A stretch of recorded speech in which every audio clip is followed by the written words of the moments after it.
তার প্রমাণ আজকে আপনারা দিচ্ছেন। আমি আর কথা বাড়াচ্ছি না, এখন মাস্টার সাহেব আবার ঘোষণা দেবে। আমি আপনাদের জন্য আবার মাইক ধরতে হলো।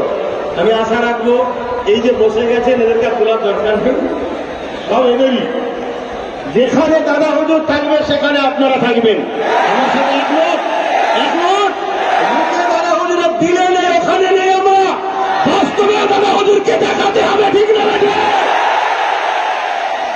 আজকে এই নলেজ সিটি আমার নয়, আপনাদেরও নয়, এটা সৈয়দুনা মুজাদ্দেদ-জামান ফ্রিডম ফাইটার পীর আবু বকরের নলেজ সিটি, ঠিক না? এই নলেজ সিটিকে আমরা অর্থ দেব, এই নলেজ সিটিকে অর্থ দিয়ে যেমন করব, এই নলেজ সিটিকে চতুর্দিক দিয়ে আমরা পাহারাদার হয়ে নিজের সিনাতে দিয়ে আমরা রক্ষা করে রাখবো। এই নলেজ সিটিকে বিশ্বের দরবারে আমরা একটু এগিয়ে নিয়ে যাবো, ঠিক না? তাই আপনাদের কাছে আমার অনুরোধ, আপনারা এই যে ব্যারিকেডটা হয়ে গেছে, এই ব্যারিকেডটার ভেতরে আর আসবেন না, বাকি যেখানে পারে বসে যান। আর আপনাদের ঘরে বেশি কেন